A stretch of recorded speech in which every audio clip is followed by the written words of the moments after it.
Good evening, everyone, and a very warm welcome to everybody to the Hans Arnold Center and the American Academy.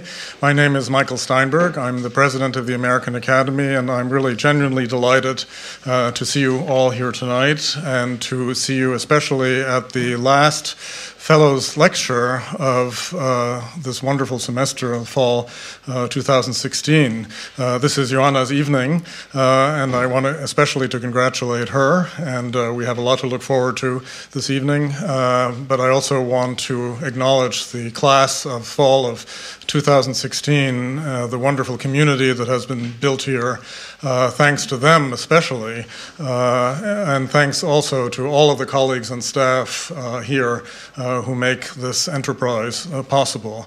I'm actually standing in tonight myself for my great colleague Thomas Rommel for a couple of reasons, but most of all because he has important work ahead of him. This remains a secret for the time being, but he has been at the microphone here for most of the semester, but his task has been elevated tonight, and I won't say anything more about that. Ioana is the Dirk Ippen Fellow, and tonight's lecture is the Dirk Ippen Fellow. This was established in 2012 with the support of distinguished publisher Dirk Ippen, and initiated, this is really very interesting and quite wonderful actually. The intention of this lecture and the fellowship is to promote German-American dialogue among a younger generation of scholars. So this is always a very inspiring direction. The introduction of Ioana will be made by Eike Goretzka, who is sitting here. He is the co-owner of 42 Film, the German company that co-produces Lemonade, which is Ioana's debut feature film.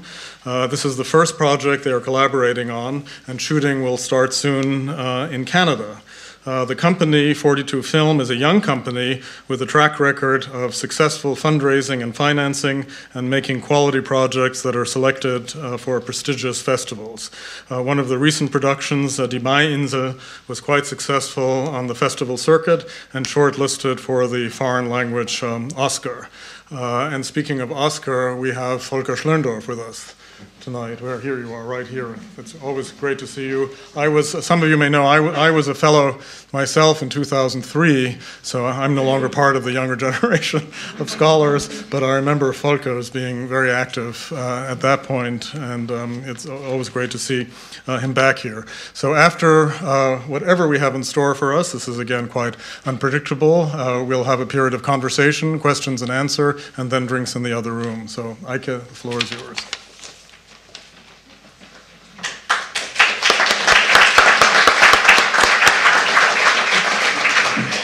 Mr. Steinberg, thank you very much for introducing me and giving me the opportunity to introduce Ioana Uricaru.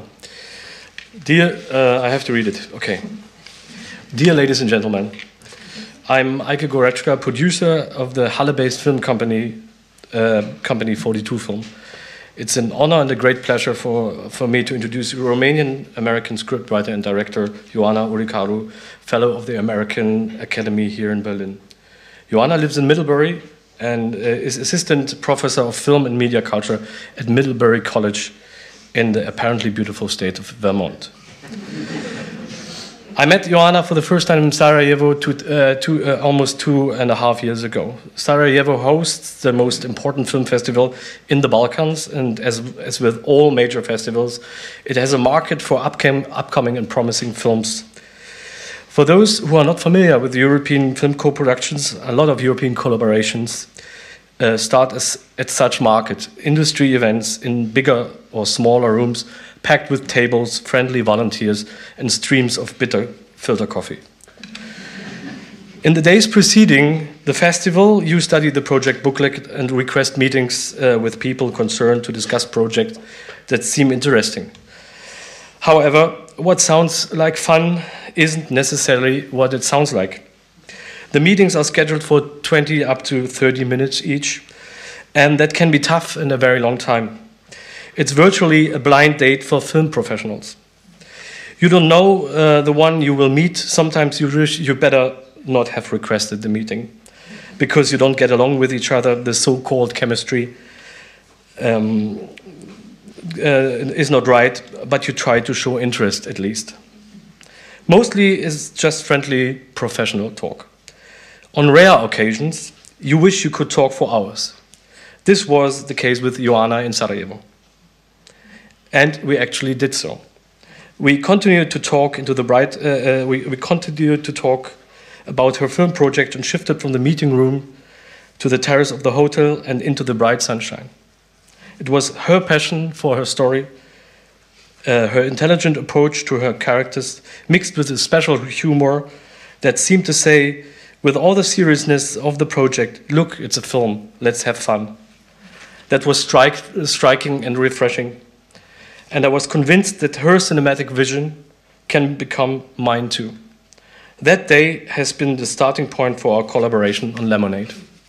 Since then, we met a couple of times, and I always felt her strong dedication to her work, her assertiveness and focus to finally create a film that can really make a difference to her and to the audience, and to share her experience with others. Whenever we talked about what we are going to work on, the idea which will once become a film, her approach was profound and witty, open to listen and to absorb the ideas of others, but also clear in her own vision. As for financing, a real horror for most directors because they feel bound to the earth while they want to lift off. Ioana remained patient, always taking into consideration how challenging it is to finance a first feature by a Romanian-American director set in the US, to be shot in Canada, but financed mostly from European resources. Now we have already a shooting date. The film that started with Ioana's idea and her commitment will soon be ready and visible not only for the ones involved in the project. I'm very happy, and I also speak for my colleagues at 42 Film, Christoph Kukula, Arne Kohlweier, and Sabina Owanska, to be part of this long and continuous journey. For me, it started in Sarajevo. For Ioana, a lot earlier, of course. A mere 20 minutes of requested meeting time in Sarajevo can really make a difference. So please enjoy today's evening with Ioana. You never know what will come to light.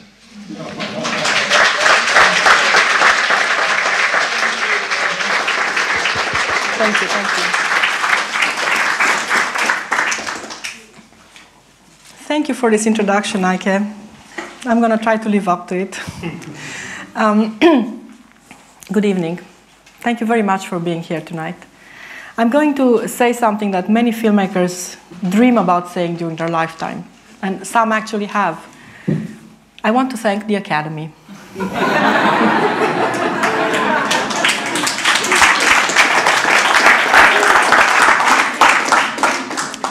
I want to thank the American Academy in Berlin, its founders, its board of trustees, its supporters, for making this beautiful building a special place of artistic and intellectual encounter.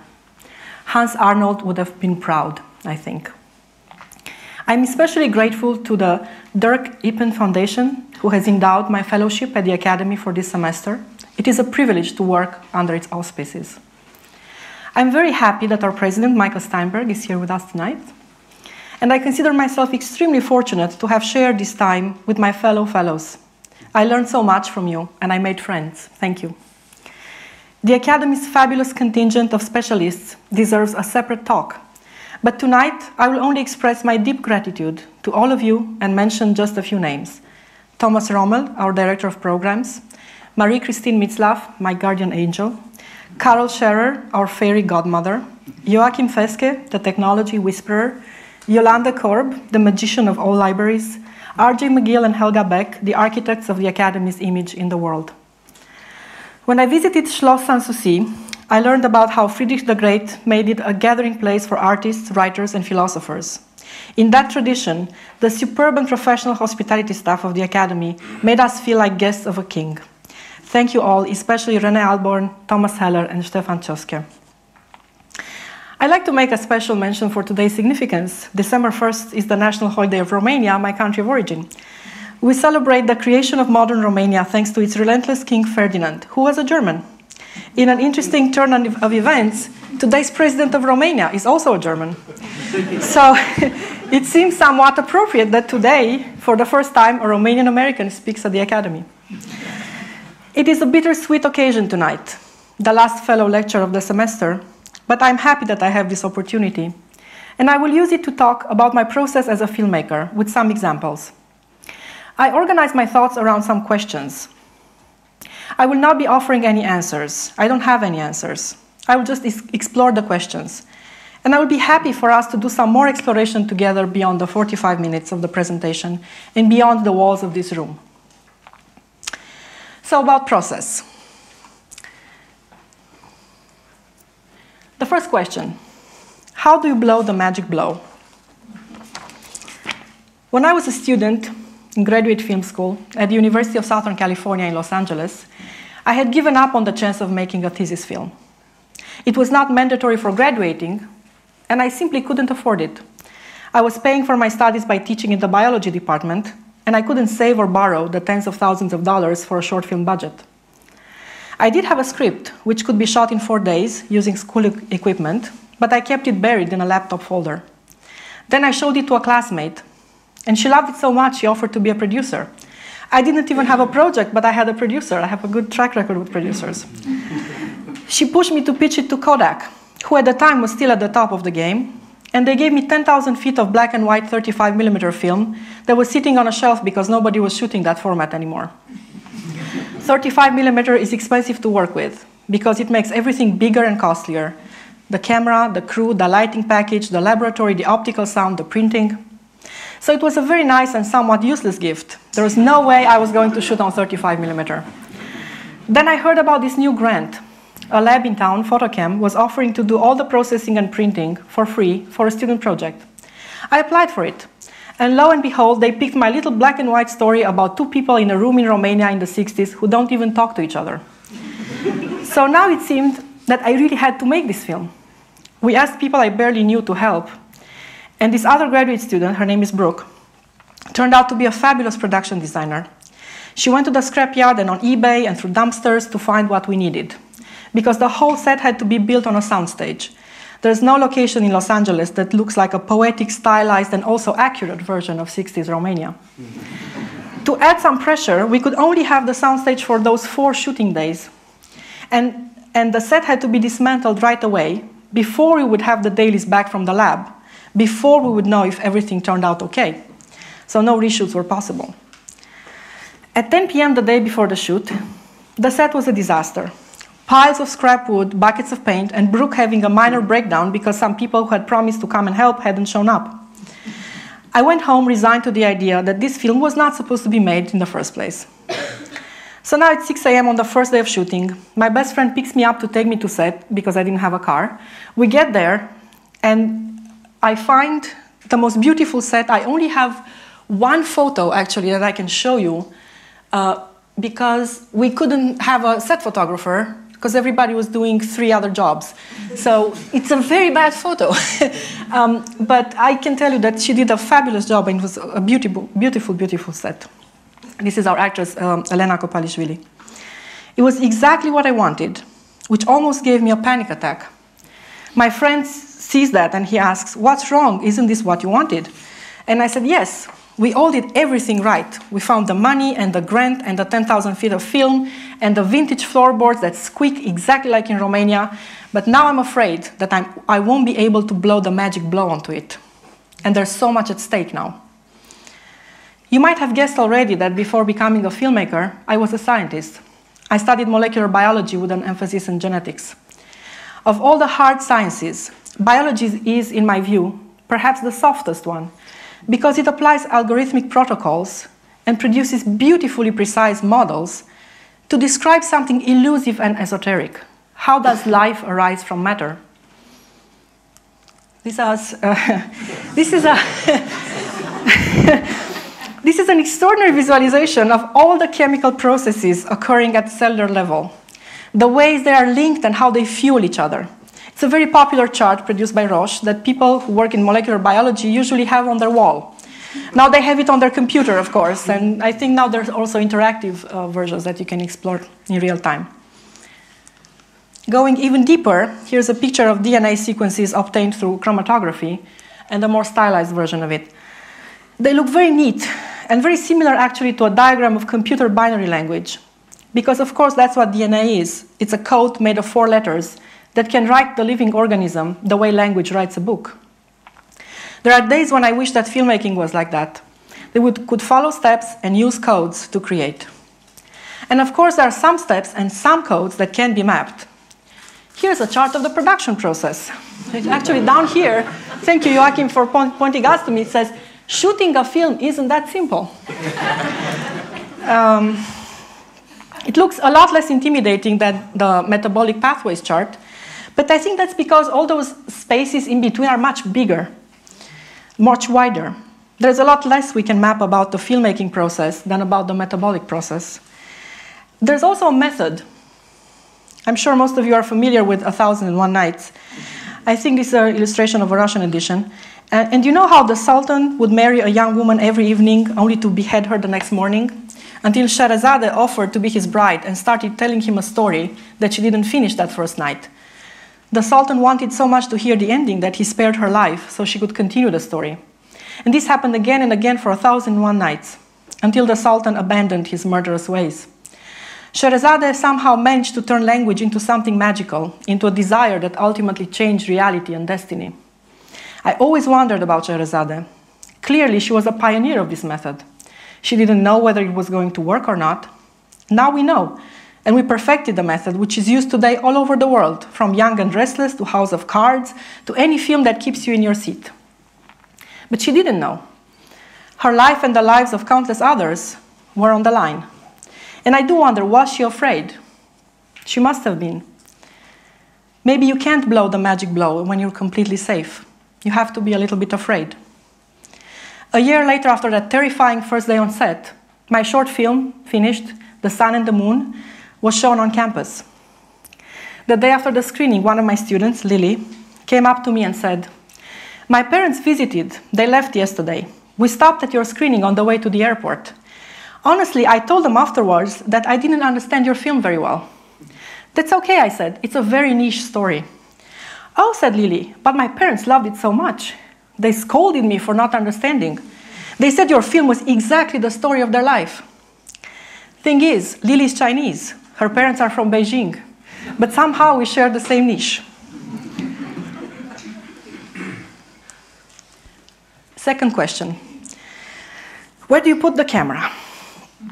There are many things that can be mapped, and one can arrive to a reasonable level of craft and skill just by learning and doing. But ultimately, every filmmaker, or at least every filmmaker I know, is confronted with some decision that's really, really hard to make.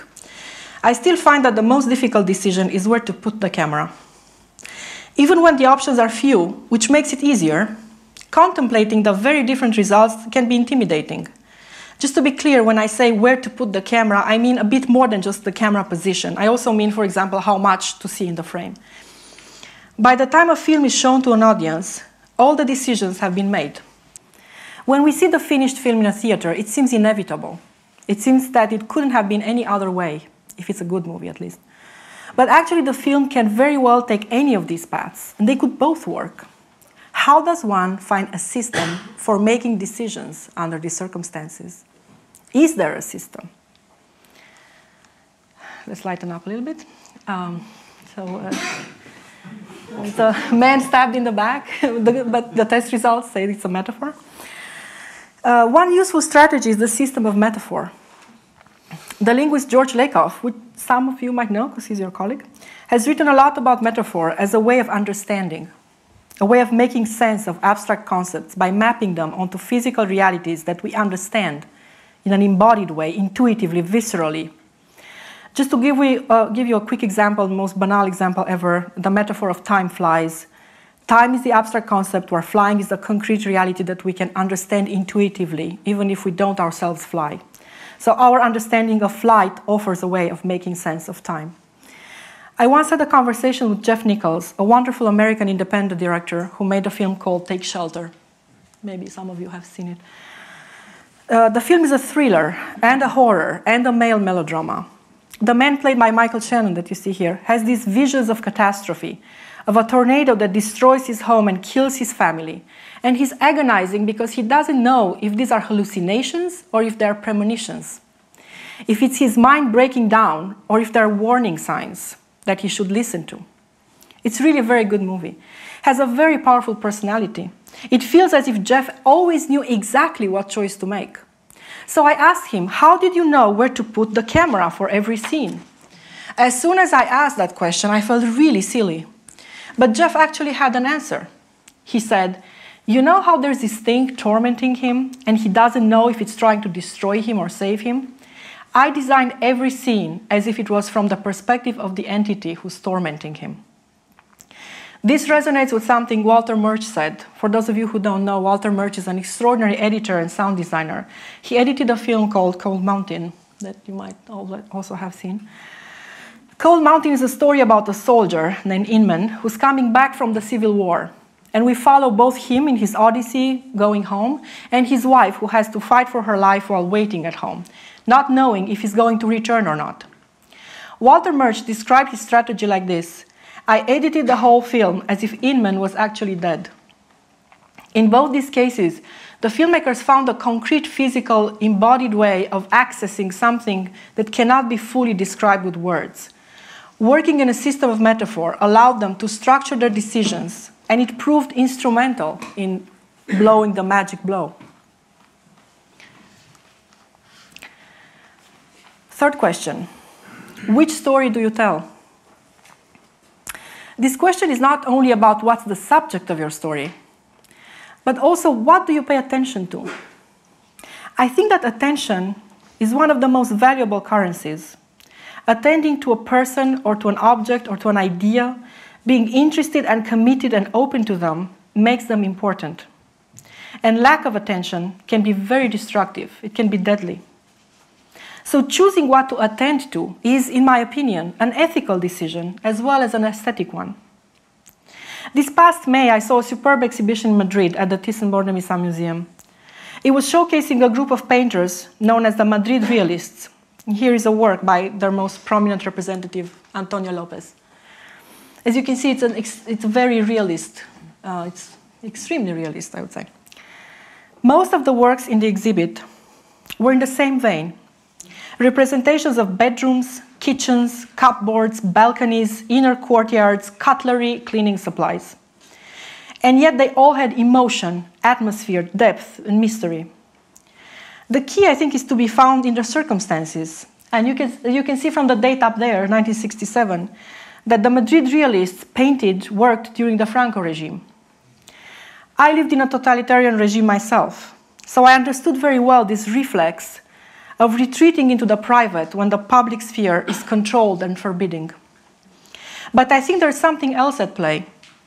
There's a defined statement in attending to the things that usually go unnoticed. When you paint your bathroom like this, you are essentially saying, my life matters, every little bit of it. I remember a class in film school. I was a teaching assistant for it, I wasn't a student. The professor was explaining editing to freshmen. He was saying, the character is sitting here doing something. That's interesting. Then he answers the phone on the other side of the room. That's interesting too. But the part when he stands up and walks across the room, that's not interesting. We need to cut that out because we all want to get to the interesting part. And that's a very crude way to put it. But a lot of commercial filmmaking is based on this principle. We only want to get to the interesting part. In principle, I'm not opposed to avoiding the boring bits. But I think it's actually easier to take only the exciting stuff and stitch it together to make a film. I think it's much more difficult to imbibe the fabric of plain reality with meaning. It's also more exciting. I also think that's a more authentic interrogation of real life.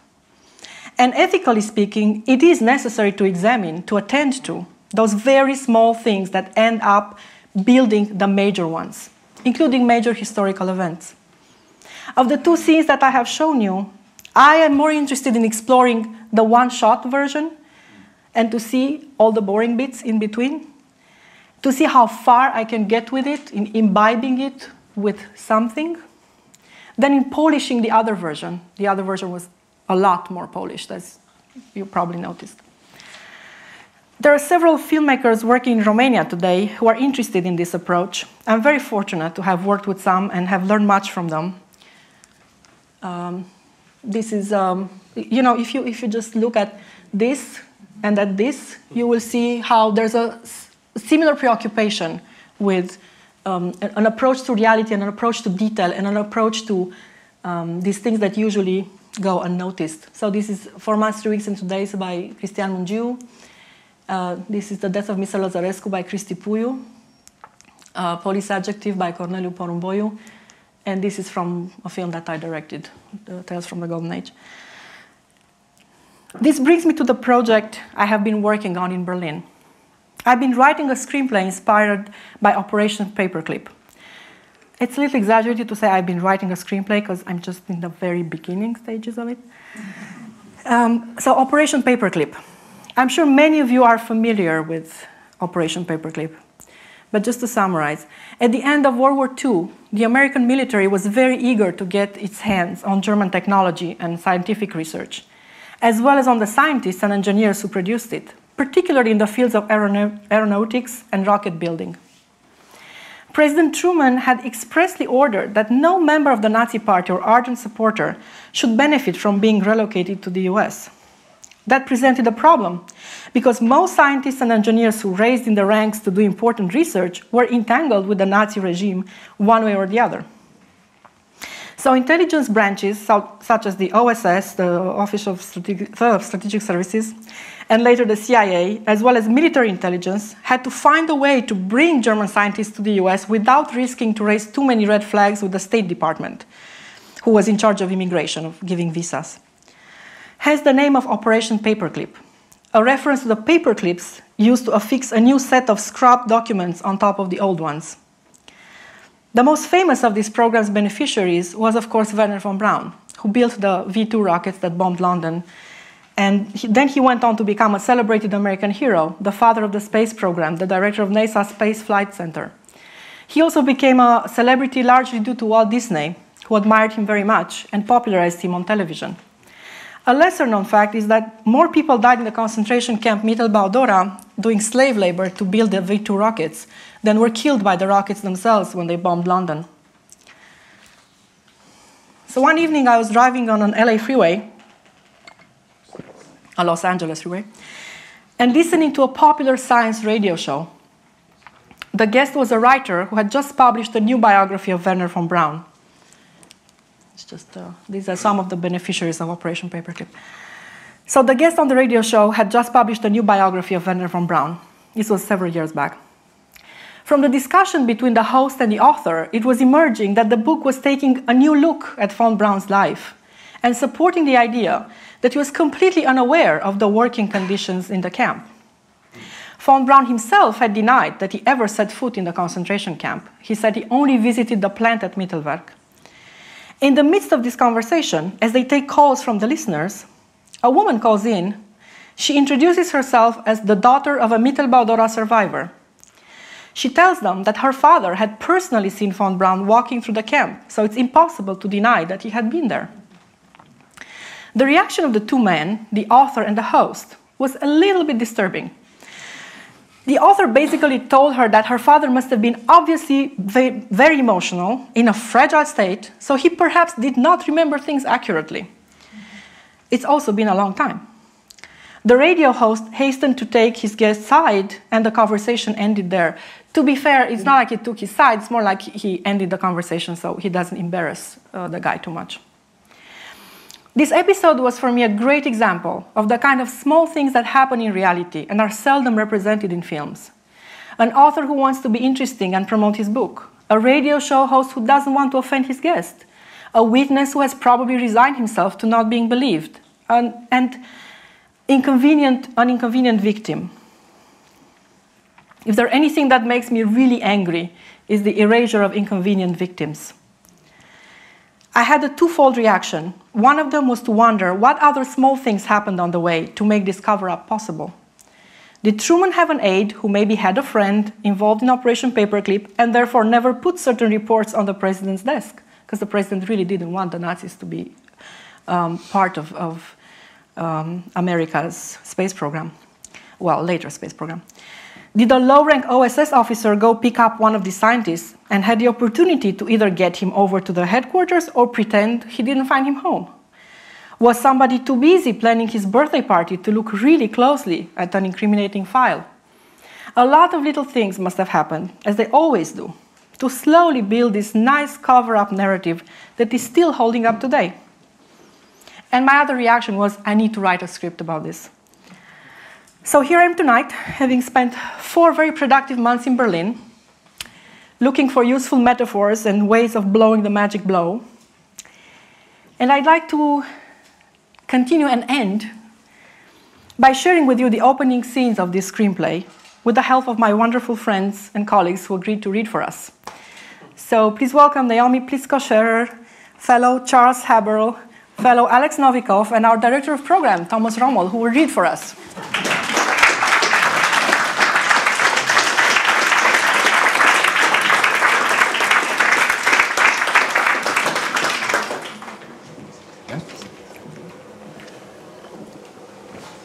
You have water, if you need it. Yes. Kick it. It's okay. It's right there between us. Title card. Germany. Wait, hold on, sorry. I just wanted this to finish buzzing. That's a fair okay? point. Hold on. Are we ready? Charles? Cool. And action.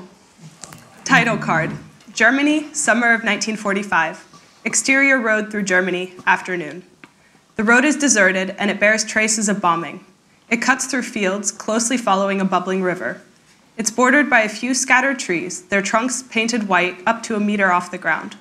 On the side of the road, some mangled piles of iron, bomb cars that were pulled or bulldozed aside to make room. In the field, in the distance, some irregular shapes, rubble from destroyed buildings or abandoned military vehicles or large dead animals. A British Army car is advancing on the empty road. Lieutenant Lander, 21, in British Army uniform, is driving. We don't yet see the passenger at his left, but we hear his voice. So Hitler's standing on the beach at Calais. He can see the cliffs of Dover in the distance. He's furiously tapping his foot. And then Moses suddenly appears by his side. And he says, "If you hadn't persecuted my people, I would have shown you how to part the waters so you can march your army over to England."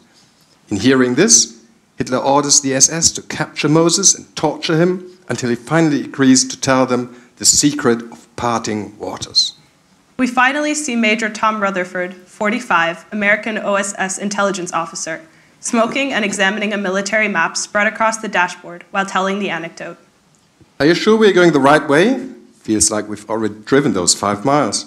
Not yet. Coming up to a gyratory shortly. Gyratory? Roundabout.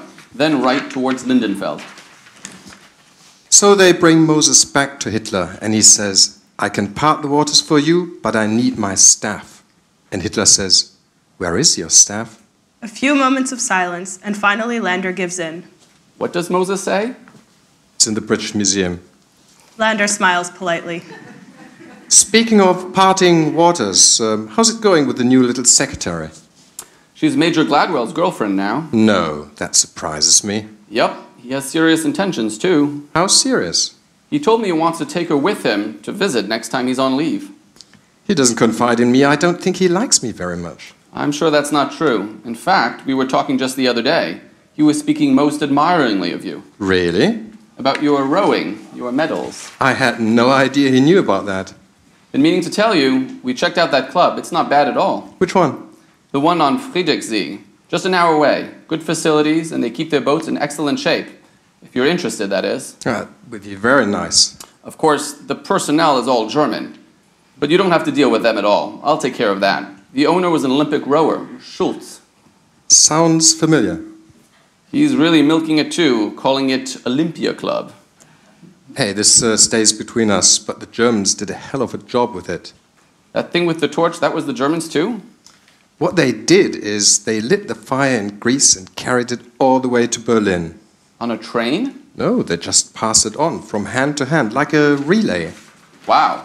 How many people did they need for that? 3,000. Took 12 days. Gave me goosebumps when it entered the stadium. Suddenly, the engine stops and the car slowly rolls to a halt. Is this thing going to give up on us? Nah, it's done this before. I think it overheats. He hits the ignition button and the car restarts. They continue their drive. So you were there? Only for the first 2 days. Zeiss made a special mirror to light the fire directly from the sun. He stays pensive for a few moments. Of course, this was before Hitler went crazy. Anyway, good idea. Hope they keep it, even if it was the Germans who came up with it. Keep it? Well, for the next Olympics. It won't be anymore. Oh, don't be silly, of course there'll be. You think anybody's going to be in a mood for that? Are you kidding me? People will want to feel good and forget about all of this. He doesn't find the right word. You might get lucky. London was next in line before the war started. Might be back on the table. Lander shakes his head. Half of London is bombed. There's no food. All the more reason. Lander glances quickly at Rutherford. He's not joking. I'd love to try for it if they ever do it again. My father rode for Cambridge. He would like to see me doing it. Do it. It's quite something, not to be missed. Rutherford takes a deep drag from the cigarette. Hope you can come out on the lake with us this Saturday. If you think I won't hold you back. It will be an honor. Oh, thank you. It'll be a very nice birthday present. It's your birthday? Today, actually. We're having a little gathering. You should come. Lander seems really flattered. Thank you, and many happy returns. We'll have real French cognac, if I can get it in time. They sent a case from Paris with a pilot, but he's flying back at 6. Could we stop and pick it up on our way back? If we get this guy, we'll have to drop him off first. Are we taking him to the villa? Yes, we're sending all 6 of them off tomorrow, finally. Already postponed the transport once because of him. We sent the notices a week, 10 days ago. And the other 5 showed up promptly, very disciplined, with their suitcases and their papers, no problem. This one's been fussy. It's unfortunate that you have to spend your birthday like this. Rutherford sighs. When I heard the Russians were supposed to take over by the 1st of the month, I thought, oh my God, there's going to be so much unfinished business that will hit us all at once, right on the 31st. And sure enough. He starts counting on his left-hand fingers. Still don't have reports back from all the evacuations, no final tally on documents translation. And now this von Gellert guy who doesn't show up. If I may, about the document translation, we're undermanned. There are very few of us who speak fluent German. No offense, I'm happy these guys' transport is organized by us and not by you. A silhouette shows up in the middle of the road, seemingly out of nowhere. It turns out to be a woman wearing a weird mixture of civilian and military clothes. She is very thin, has a black eye, and a completely lost look in her eyes. She walks up to the car, wobbling in the military boots 3 sizes too big. Lander hits the brakes. The woman and the 2 men look at each other. She seems completely off her rails. Maybe she's drunk. She stops in the middle of the road, then lies down in front of the car. Jesus Christ. What's the protocol for this? Beats me. Lander gets out of the car, walks up to the woman, and talks to her in German. Hallo, geht es Ihnen gut? Können Sie mich hören? Sind Sie verletzt? No answer. The sergeant looks her in the eyes for a few long seconds, then a chill creeps up his spine. Rutherford leans out the open window. She won't talk to you? I think she's dead. His voice is trembling so badly it's barely audible. Repeat, please. She's dead. Silence. Lander just stands there. Rutherford comes out of the car and joins him. The woman is lying lifeless on the ground, her cheeks collapsed and eyes open. Next to her, the car engine hums quietly. The exhaust pipe releases a thin trace of gray smoke. God. He closes his eyes for a few seconds. Maybe he's saying a prayer in his mind. Let's get her out of the way.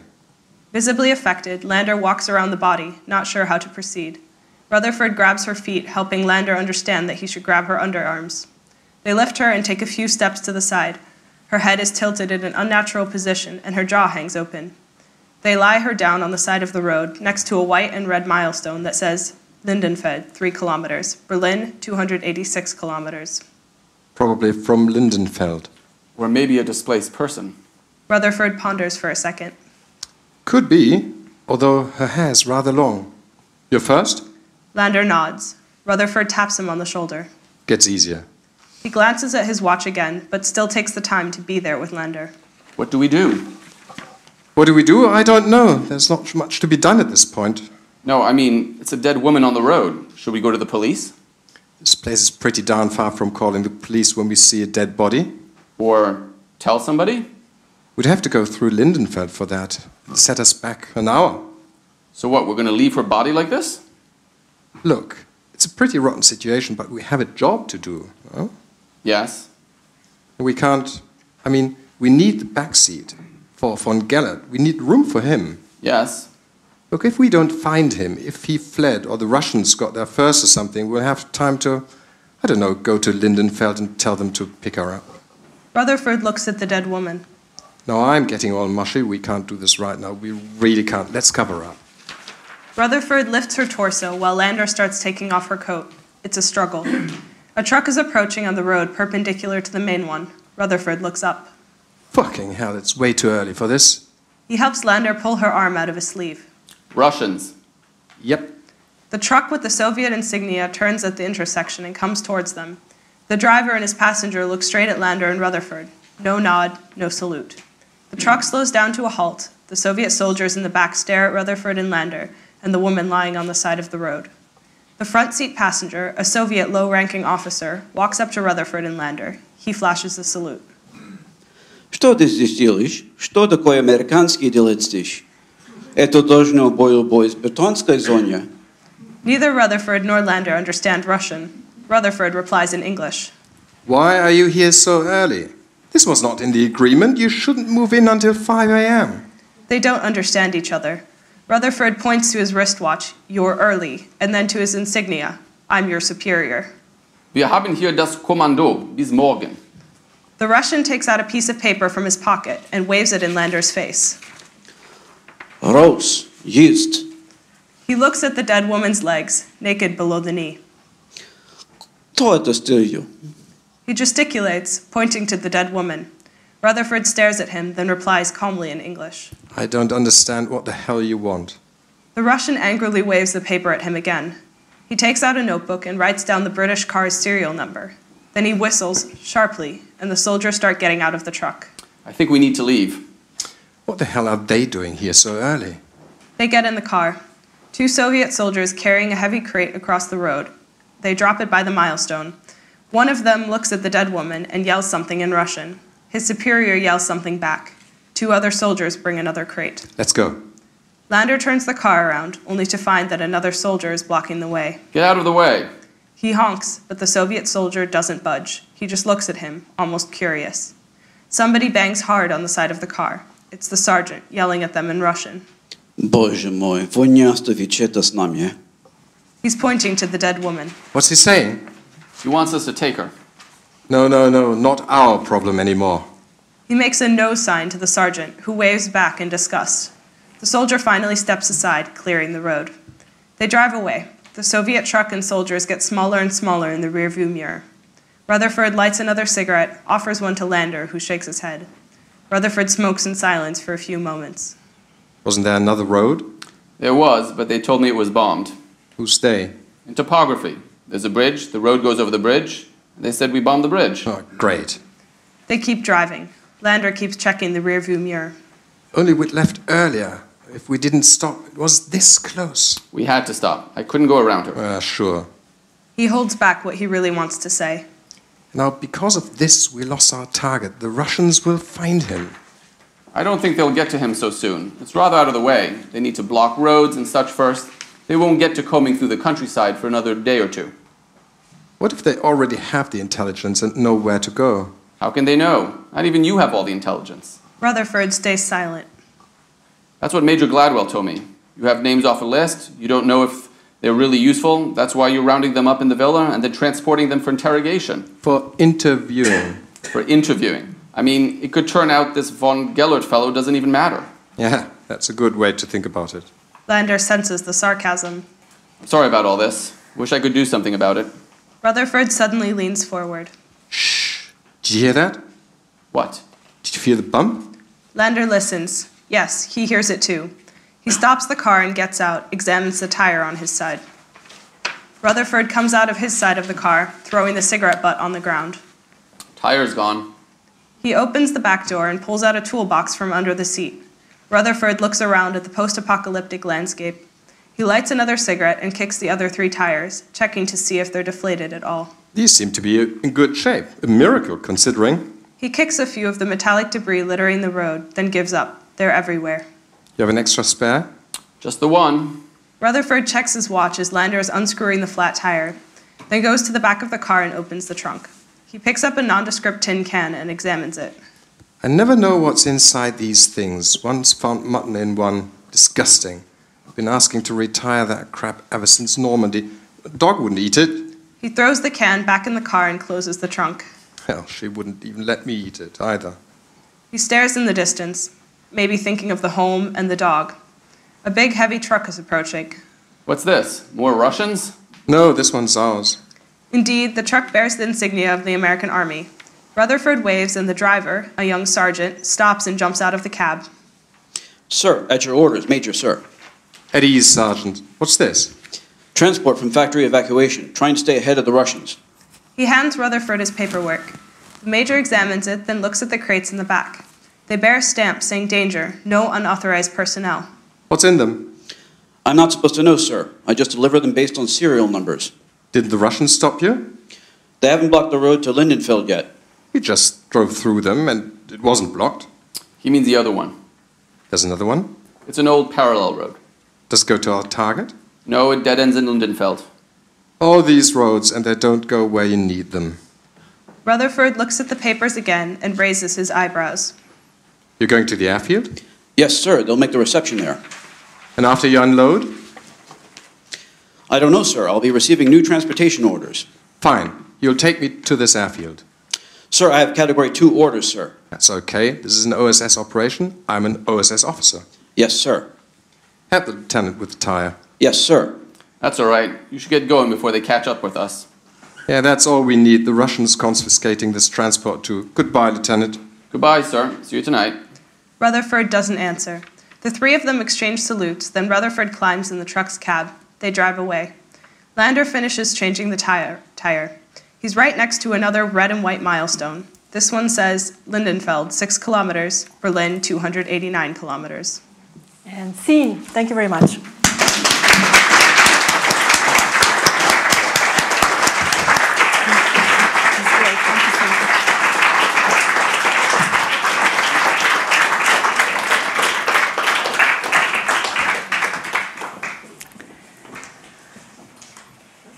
So, what do you want to talk about?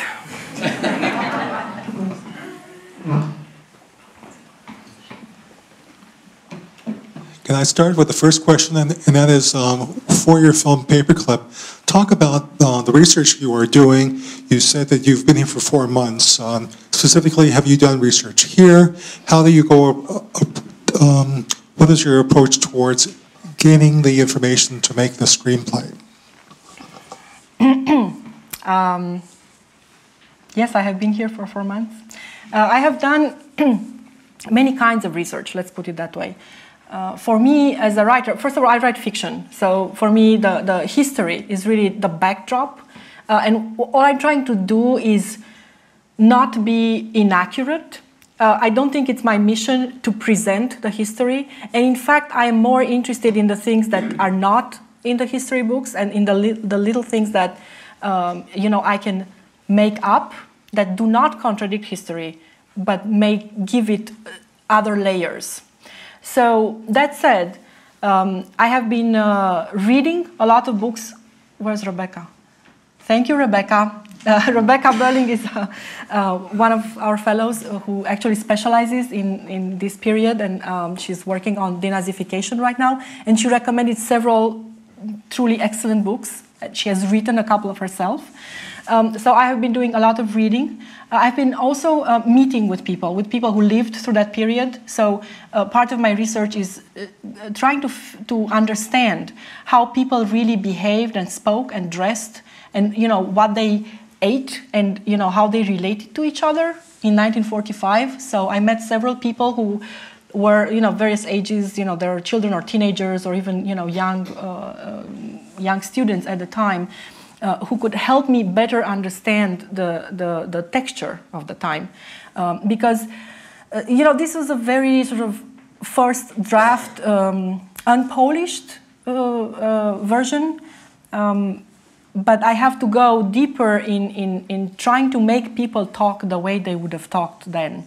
So actually, I've been reading this book that you recommended, Rebecca, Otherwise Occupied, which is a collection of letters from this young British officer, intelligence officer, actually, it's kind of like my character, And reading his letters, it's really fascinating to see the vocabulary that he uses and the expressions that people use then. And so much of my research, the historical research, I think, went more into the direction of reading, which was not necessarily something that I had to do here, obviously. But here I mostly did research, so to speak, anthropological or ethnological in a way. There's Talk a little bit about the woman in the road. The woman on the road? Yes. What would you like to know about her?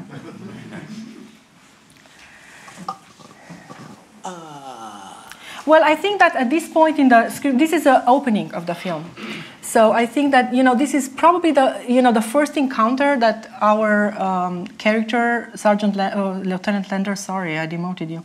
The Lieutenant Lander meets an inconvenient victim, right? So she is one of these people who die in the middle of the events. Nobody knows what to do with her.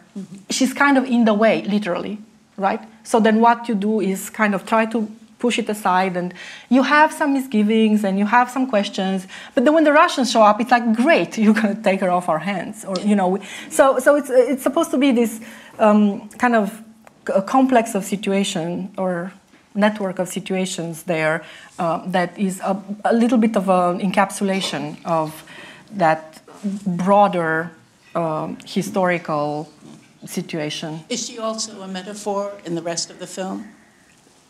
That's a good question. I think she's going to haunt him for a while. I think that this encounter is going to influence what he does later, because this happens over a few hours in one day. So over a few hours in one day, this event is still present in his mind, and it's still weighing when he's making decisions. So I think when he meets other inconvenient victims later, or when the question arises about inconvenient victims, I think this is in the back of his mind. Yeah, and she's inspired by there's this home movie, amateur movie made by somebody in Germany in 1945 of this woman who's walking on the edge of the road, and she looks the way I described her. And it's a very haunting image. It's a color film, actually, although it's from 45. And, it's on YouTube. I don't know how to search for it, but she's a real character. She's a real person who actually existed. So the reason I pressed that point was Germany was full of people like exactly. that woman in 1945. Exactly. And she's... that's why you asked about the metaphor. I think she is a symbol. Yes, I think she kind of stands in for all those people who are kicked around.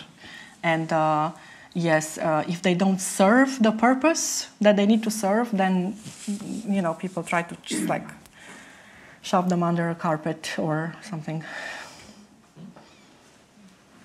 Then. First, a quick question, and then I'll ask some more. Are you going to be focusing on a person who at least dramatizes the figure of Werner von Braun? Actually, the character that is mentioned in the scene, von Gellert, which I made up this name. He's more inspired for me by somebody called Hubertus von Struckhold, who was a person who did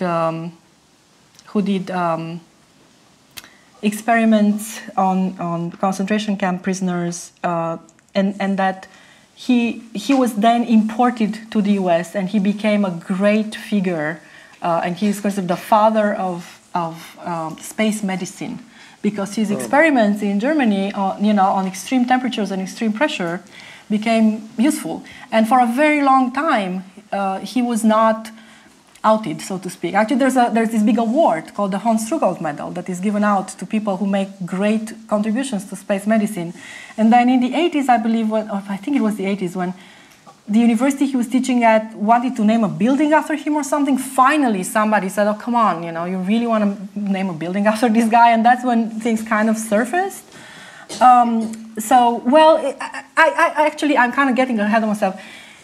the contention is that he didn't do the experiments himself, that he only supervised, that he only, you know, so that was the sort of gray zone. But in any event, he testified, I think, in Nuremberg for some of his colleagues who ended up, I think, in prison or executed for having actually, you know, not have been so lucky, and they were found out, so to speak. Yeah, von Braun was just as bad as that. He was a major in the SS because the operation was an SS operation. He knew all about people being killed because there was a small factory in Peenemünde. If you visited Peenemünde, there was a crematorium, and the stench of the crematorium permeated the entire area. There was only one rail line into the factory, and it went straight by the houses of the administrators and scientists. So he saw this going on every day of his time there. And then when he came to the United States, he filled out the most incredibly fake FBI statement I have ever seen. It was Have fake. you seen it? Oh yes, yes. You can get it very easily on the internet. You can fish it out of the internet and read it, read every word of it. One of the things he said, he was a master of he knew American preconceptions and terminologies. So he was a master of using that. He said, for example, well, my father was a great Democrat who worked under President von Hindenburg. And of course, that's purely American. You don't work under President von Hindenburg. Yeah. He was a member of a cabinet, and the cabinet was the von Papen cabinet. And his father was in the Deutsche National Volkspartei, an enemy of the Weimar Republic. But this is the sort of like total stories he would tell in order to pander or deceive an American audience. But again, if you wanted to not like expand it to another rather criminal figure, he would be a perfect person. Of course, a lot of people did that, and a lot of people, you know, we don't really know exactly what happened. All I can say is, you know, do not call into a radio show if you hear them talking about von Braun, because you see what happens. I mean, truly, that's what set me in motion. It was like, you know, you can't just discard eyewitness testimony like that. You can't just say, okay, you know, I don't want to hear about this because it's not convenient. So it's a sort of it's something that happens, you know, not only related to Nazi scientists. I mean, it happens everywhere. Every time there's some major political reason, you know, victims get shoved away because nobody wants to hear about them. So it's kind of universal. It's not just about the victims of Nazism. But I agree with you that this is a particularly egregious example because, for example, von Braun went on to become such a star, you know, and I don't know if he actually cared that much about ideology, because I think he was a total narcissist who only cared about his work. So he just used this ideology and this regime and then the other ideology and the other regime, and he didn't give a damn. However, obviously some things have been obfuscated so that, you know, I mean, you know, Walt Disney loved him very much. Walt Disney had very good reasons to love him because Walt Disney was an anti-Semite. So he kind of liked this whole... Well, as a very young person, I in fact remember seeing Werner von Braun on television. Yeah, he was young. Yeah, so I know exactly what you're talking about. Yeah, thank you. Just a second for... Yeah. I met and had the occasion to, I wouldn't say work with, but von Braun visited my laboratory many times when it was NACA before it became NASA. And there were still at Langley at that time some of the others that were captured from the aerodynamicist group under Busemund. And in a discussion one day, the subject came up, why did you people stay there? Stay in Germany during the time when they all knew what was going on, and basically contributing to the war effort still. Yeah. And von Braun and a couple of them said, look, it's just a question of whatever system will basically support our work. Exactly, yes. So whether he was an ideologue, I doubt that he was an ideologue just because he wasn't interested in that. But it was more like, like I'm going to walk over whatever corpses I need to walk over. no, that was because certainly clear. I am a superhuman person. And he was a genius, and that's kind of problematic too, how much do we forgive in the name of being a genius. But anything else that he told you? I'm now very curious. I don't think you have enough time for me to tell you all the stories. There's a reception afterwards. But if you are going to be around for a few months, we live here, I'd be glad to tell you a little bit more. Research, see? Perfect, wonderful. I'd love to, yes, let's talk after. Because there are the stories of the Huntsville, Alabama crew, the Langley Fuel crew, the White Sands crew, people that wound up at Aerojet. I mean, there's hundreds of them. I'm sold. One very interesting story, did you ever hear of Theodor von Karman? I don't think so, no. The Hungarian that came to this country through Germany some years ago, many years ago, and was a professor at Caltech. He was part of the Paperclip team that went to Germany to capture the aerodynamicist. Yeah. He basically took Ludwig Prandtl and Busemann and explained to them what was going to happen, and essentially read them the riot act for staying in Germany and working with a war machine. Theodor von Karman was also the guy that went to Japan and built the Japanese wind tunnel so they could build their aircraft that basically fought against us in the Second World War. So who's the hero? It does sound like, this is almost like, how do you say this in English? A caste, how do you say this? A caste of people who are, at such a level that they don't even ask themselves about, it's not about ideology, it's like we're doing something that nobody else can do. We are superhuman, literally, right? We are geniuses. Like, Hitler comes and goes, Roosevelt comes and goes, this comes and goes, and we do something that stays. How do you have that intuition? How do you have that intuition? Who, me? Yes. How? Well... But you've been putting yourself in the mind of these people, and you've been explaining to us what was going on in their mind. So I'm just asking, how do you have that intuition? No, actually, this idea that that von Braun saw himself sort of above the whole ideological thing just came from reading about his life statement he made, that kind of stuff. From second hand. But then you say, as an artist, you want to be authentic. Yeah. So how does that add up? Well, there's a reason why von Braun is not my character, because I don't want to put words in von Braun's mind, because indeed I don't know. That's why I have a fictional character in whose mouth I can put words, So I'm not making a movie about von Braun, and this is not a historical movie. This is a movie about how things happen, which maybe they happened that way, maybe they didn't. I'm not claiming to say that this is what he thought, or this is, and there's no character that I want to write about that is a real person. My characters are kind of inspired just because I read about them, and I kind of try to understand indeed how they think. And it's more where's Erasmus? I was talking to your mother, to Dr. Hartmann, about that. She's a psychiatrist who worked with people who were, both children of Nazis and children of victims, and who I talked to her about this, about how does a person think, a person who is in this situation? What kind of mental processes can somebody have? Because I have to make up a character who has to be somewhat believable humanly, not necessarily historically. Yes, I'm trying to really find out how does a person think in this. What kind of narrative do you build to justify what you did? What kind of, what kind of defense mechanisms you have? How do you hide? How do you not accept even to yourself? I don't know. It's complicated.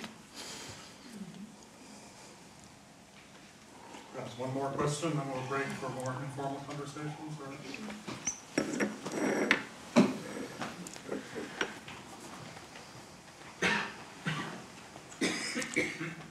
Thank you. Have you made any parallelism with the atomic bomb people from Germany, Oppenheimer and others, who came before the end of Second World War, and also believed, some of them also believed in being superhumans because they detected everything about atomic energy, about nuclear energy, and so this superhuman scientist syndrome reminds me of those people.